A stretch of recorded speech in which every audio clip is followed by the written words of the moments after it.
Hello and welcome back to chapter 6, lecture number 11. So we modeled the leaves, the celandine, and now we need to apply a texture on it.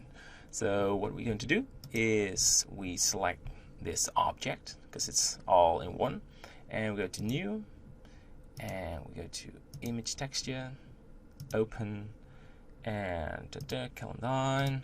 There you go. Perfect. We go to the UV editing, and it's probably going to this. No, I thought it's going to shade mode, but it's not.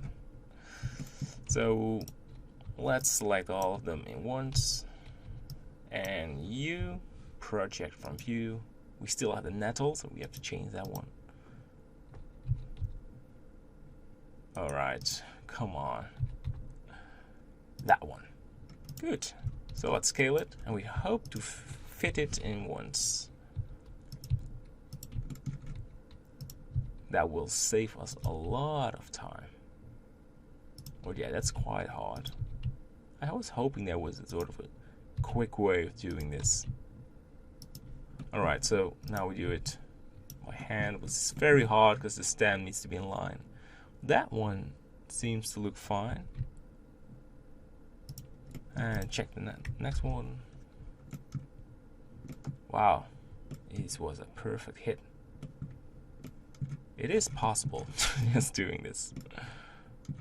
Yes. Well, no more need for changes. Alright, so now we have this.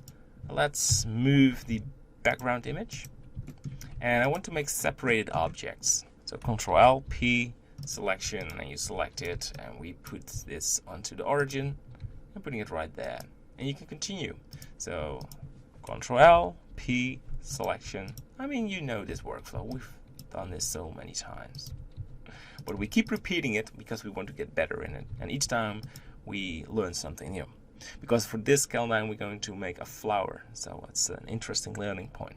Alright, I will pause the video and see you in a second. Good luck. And welcome back. So we all have separated celandine leaves, and what I'd like to do right now is focusing on the stem. So we've created this area. I want to put this right there. It's just annoying. Alt left mouse click and just check the shortcuts are disabled, and we remove these. Let's select all of these, so we have the edit mode selected. So there we go, and Shift Alt mouse click,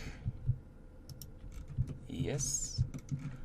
And for that one, this one, and the final one, we want to remove the leaf part. We just want to have the stem to be a little bit different. That's area. Alright. Good. So I would like to go to the solid view and just move this a little bit down. So there's more depth in the stem. Just perfect. And smooth shading. Object shade smooth. I love it. So the next thing is select the middle part, and for each leaf it should be a little bit different, but that one as well. And we turn on proportional editing by pressing O, and we just move this down, so we have nice depth inside of the flower, and maybe a bit more. Beautiful. And what is left is we select the rear, the end of the celandine, and we make it curvy. And each stem should work a little bit different.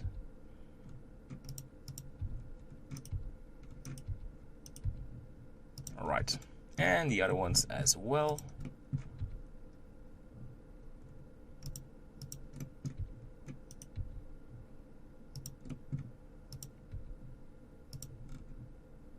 They should be curved on the other side. No problem at all if you just did the same as I did. because we're going to change them anyway when we're going to put them together. All right, so we have a texture, we have curviness into the celandine, and what works is when you add even more randomness on some. Don't go too wild on this, but just small additions. I mean, you know what my opinion about this is. The more randomness, the better. But you don't want this, I know. Just smooth changes. That makes the difference. I love it. Great, so I will end this lecture, and in the next one we go putting them all together, and we're using a reference image to make this nice celandine flower. Alright, see you there. Bye bye.